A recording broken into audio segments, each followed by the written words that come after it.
In August 1939, with Europe weeks away from war, Albert Einstein signed a letter to President Franklin Roosevelt that ran barely 2 pages and said something almost unbelievable. A chain reaction inside a handful of uranium atoms could, in theory, release more destructive force than any weapon ever built by human hands. The letter, drafted with the help of physicist Leo Szilard, carried one specific detail that made the theory impossible to dismiss. Nazi Germany had recently halted uranium sales out of occupied Czechoslovakia, and some of the best nuclear physicists on Earth were German. Roosevelt read it, and within weeks approved $6,000 to find out whether any of it was true.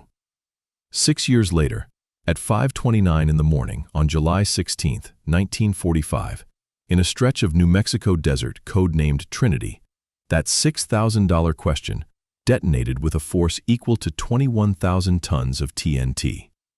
The 100-foot steel tower it had been hanging from vanished. The desert sand beneath it turned to glass.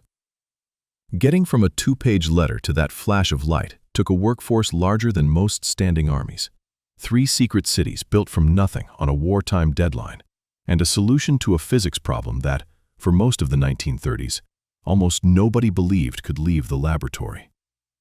This is the story of how it did, the science, the industry, and the 6 years in between.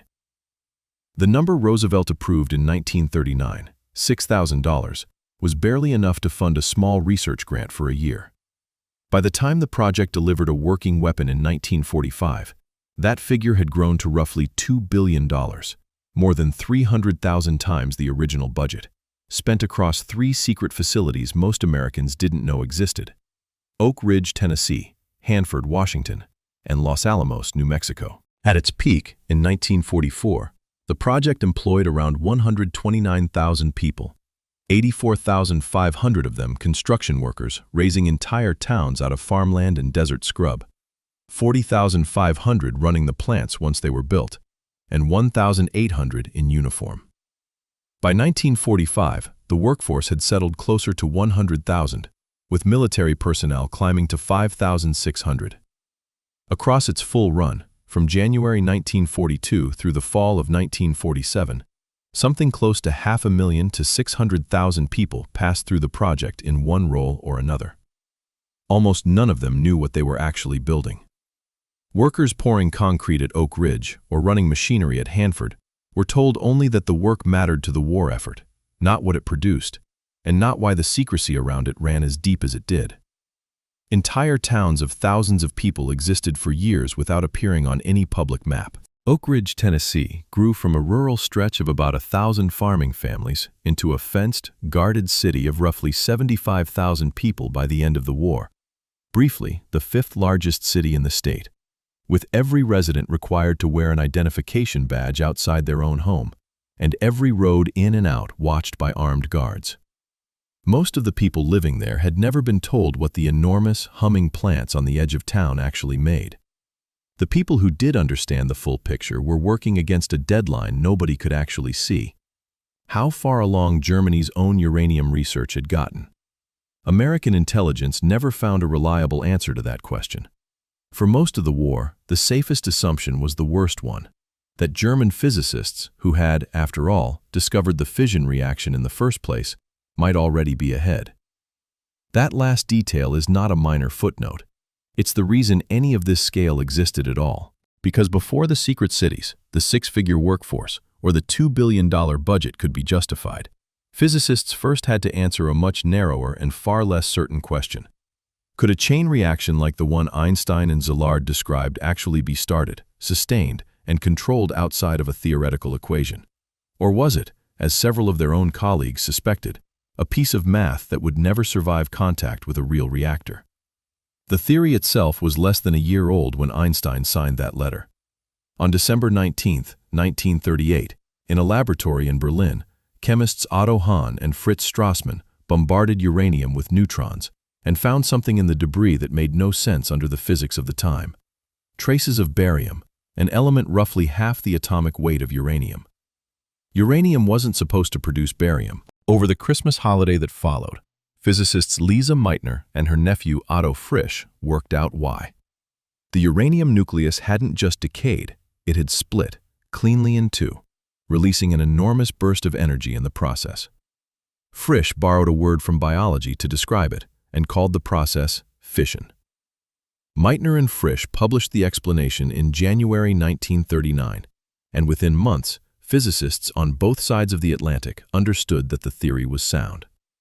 Explaining what had happened, though, was a very different problem from putting it to use. A single splitting uranium nucleus releases neutrons of its own, and if even a few of those neutrons go on to split more nuclei, which release more neutrons in turn, the reaction can, in theory, become self-sustaining. A chain reaction, growing by multiplication rather than addition. On paper, that idea was elegant. In practice, natural uranium almost entirely refused to cooperate. More than 99% of it is an isotope called uranium-238, which mostly absorbs stray neutrons without splitting. Only a small fraction, about 0.7%, is uranium-235, the isotope that actually sustains a chain reaction efficiently, and U-235 is chemically identical to U-238, which meant it couldn't be filtered out with ordinary chemistry. The two isotopes had to be separated by mass alone, atom by atom, at a scale nobody had ever attempted, using techniques that in 1939 barely existed outside a handful of physics laboratories. That was the wall. Physicists could describe, with real precision, what a working chain reaction would need. What they could not yet say, in 1939, or for a couple of years after, was whether any nation on Earth had the industrial capacity to separate enough of the right uranium isotope, or manufacture enough of an artificial substitute, to make the theory real before the war that made it urgent was already over. The first real answer came not from a bomb, but from a reactor. On December 2, 1942, in a squash court beneath the stands of an unused football stadium at the University of Chicago, a team led by physicist Enrico Fermi assembled a pile of graphite blocks in uranium, stacked by hand, layer by layer, until it reached criticality, the point at which the chain reaction, for the first time in human history, became self-sustaining under controlled conditions. Chicago Pile 1 ran for about half an hour, at a fraction of a watt, before Fermi ordered it shut down. By any industrial measure, it was almost nothing. It was also proof that the theory Hahn, Strassmann, Meitner, and Frisch had worked out on paper actually held up in a physical object sitting in a room, and that changed how seriously the American government had to take everything that came after it. That same year, the effort had already been placed under Colonel Leslie Groves of the Army Corps of Engineers, who took charge in September 1942 and made two decisions almost immediately that shaped everything that followed. The first was to recruit a physicist named J. Robert Oppenheimer to run the scientific side of the project, despite Oppenheimer having no experience managing anything at this scale. The second was to stop treating the isotope separation problem as something to solve once and start treating it as something to solve 3 different ways at the same time, in parallel, because nobody could be certain in advance which method would actually work at industrial scale. Groves also picked the ground itself, isolated, thinly populated land with access to enormous amounts of cheap electricity and river water for cooling. A rural valley in Tennessee, a stretch of Washington desert along the Columbia River, and a mesa in New Mexico, reachable, at the time, only by a single dirt road. None of the 3 sites was chosen for comfort. All 3 were chosen because a catastrophic industrial accident, or a leak of what was actually happening there, would have as few witnesses as possible. The New Mexico site was, in a strange way, Oppenheimer's own suggestion.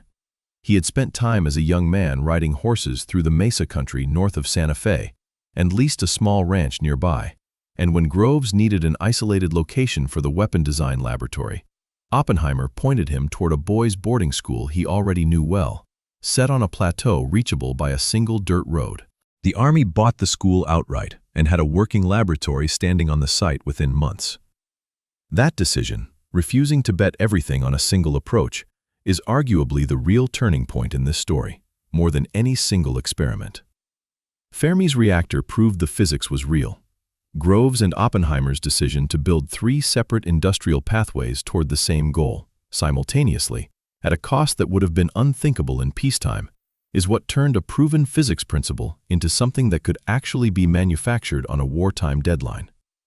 It meant building not one secret city, but three, and betting, correctly, that if one method failed, at least one of the others wouldn't.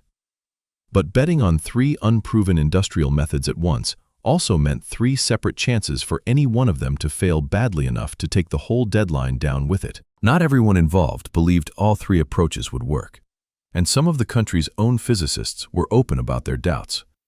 Separating uranium-235 from uranium-238 by mass at industrial scale had never been attempted by anyone for any purpose, and the methods on the table, spinning gas through membranes, bending charged particles around giant electromagnets, were unproven outside small laboratory prototypes.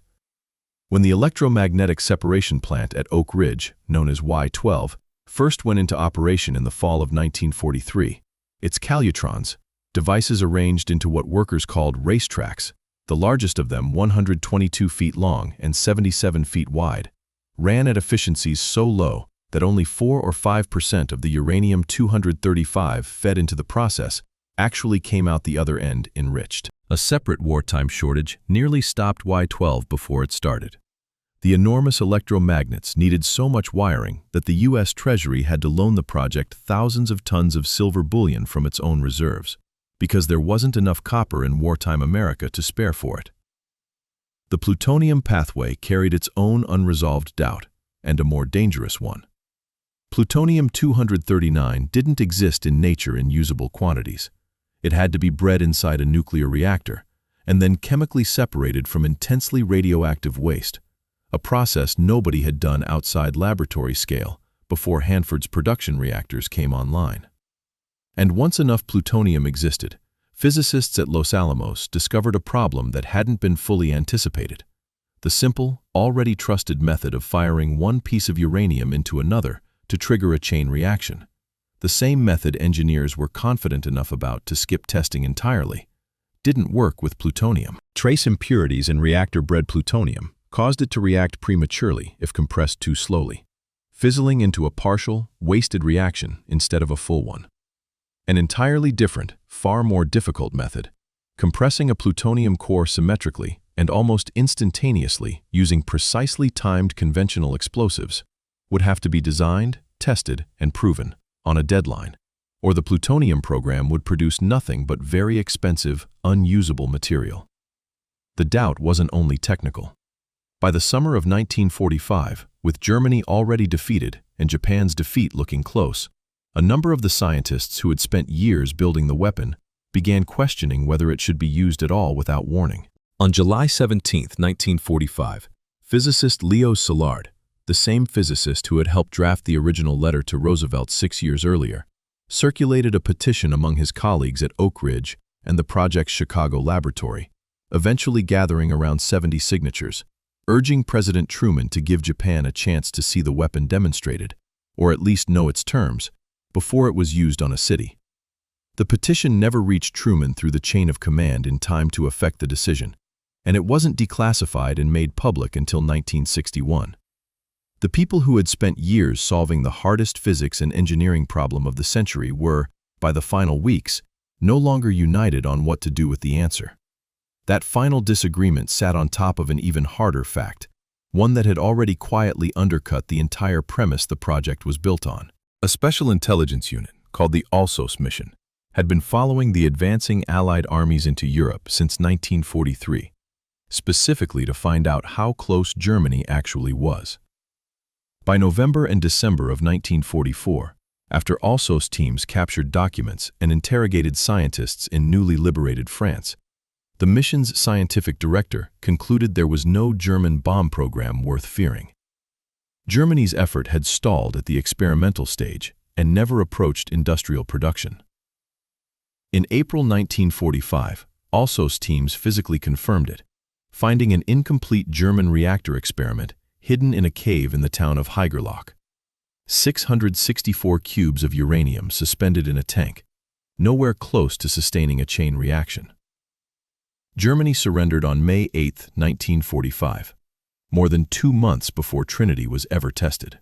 The race that had justified 6 years of secrecy, $2 billion, and 500,000 workers had, in effect, already been over for months before the weapon it produced was ready to use at all. Strip away the secrecy and the internal disagreement, and the Manhattan Project was, underneath everything else, 3 separate industrial operations racing toward the same finish line by 3 different routes, and a 4th site tasked with turning whichever of them succeeded into an actual weapon. Before any of it could be enriched, the uranium had to come from somewhere, and most of it came from a single mine on the other side of the world. The Shinkolobwe mine in the Belgian Congo produced uranium ore of an almost freakish purity, commonly cited at around 65% uranium oxide, against less than 1% for the ore then being mined in the United States or Canada. From 1943 onward, American agents worked to secure the mine's stockpiles and kept several hundred tons of that ore shipping to Manhattan Project sites every month for the rest of the war, deliberately keeping it out of German hands in the process. By some estimates, roughly 2/3 of the fissile material the project eventually used traced back to that one deposit. At Oak Ridge, Tennessee, the uranium path ran through multiple stages, each one raising the concentration of U-235 a little further than the last.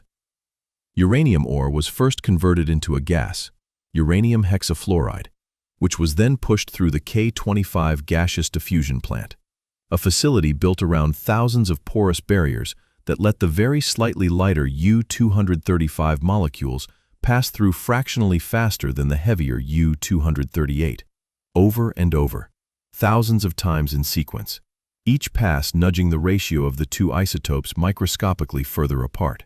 Partially enriched gas from that process then fed into Oak Ridge's Y-12 plant, where banks of electromagnets bent streams of charged uranium particles around a curve, letting the lighter isotope drift onto a different collection plate than the heavier one. It was slow. It consumed staggering amounts of electricity, and even after every fix engineers could throw at it, only a small fraction of the material fed into the system emerged usably enriched. It also, eventually, worked, supplying the enriched uranium used in the weapon that would be named Little Boy. At Hanford, Washington, on land along the Columbia River cleared of its previous residents in 1943, the plutonium path ran through machinery that looked nothing like Oak Ridge's. Enormous graphite reactors, the direct industrial descendants of Fermi's tiny pile in that Chicago squash court, but built at a scale nothing like it, ran uranium fuel through a sustained chain reaction around the clock, cooled by millions of gallons of river water drawn from the Columbia and pumped straight through the reactor core. A portion of the uranium-238 inside that fuel absorbed neutrons and transformed, through a short chain of radioactive decay, into plutonium-239. The irradiated fuel was then dissolved and chemically processed in heavily shielded facilities workers called canyons, separating out the small quantity of plutonium from everything else, in a process intensely hazardous to anyone working near the radioactive material involved. What came out, after weeks of processing, was a quantity of plutonium that would have looked, to anyone unfamiliar with what it represented, almost unimpressive measured against the scale of everything built to produce it. Both paths converged at Los Alamos, New Mexico, where Oppenheimer's team had the job of turning enriched uranium or manufactured plutonium into a weapon that could actually detonate on command. For the uranium design, the engineering problem was, by comparison to everything else, almost straightforward. Fire one subcritical piece of uranium into a second subcritical piece, fast enough that together they would cross into a self-sustaining chain reaction before the reaction could blow itself apart prematurely.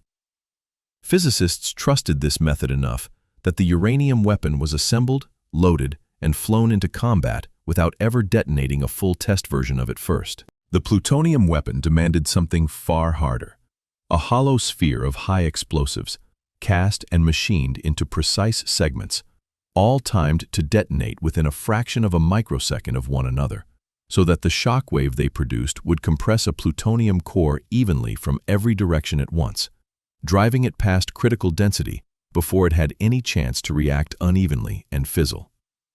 Getting dozens of separate explosive segments to fire in that kind of unison, symmetrically enough to work, took the Los Alamos team more than a year of failed geometries and repeated test detonations using dummy cores before they had a design confident enough to risk on real material. It's the reason the plutonium bomb needed its own live test and the uranium bomb didn't. And it's the reason Trinity, on July 16, 1945, was a test of the implosion design specifically, not of the underlying idea of a nuclear weapon in general, which by that point, almost nobody at Los Alamos still doubted. In the hours before the test, the tension at Los Alamos took a strange, almost dark turn toward humor. Physicist Edward Teller had, months earlier, raised a theoretical worry that the heat of a fission explosion might be enough to ignite the nitrogen in Earth's atmosphere itself, triggering a runaway reaction with no clear endpoint. Hans Bethe's calculations had already ruled it out as flatly impossible, but the idea stuck around the camp anyway, and on the morning of the test, Enrico Fermi began jokingly taking side bets on whether the atmosphere would catch fire, and if so, whether it would merely destroy New Mexico or the entire planet.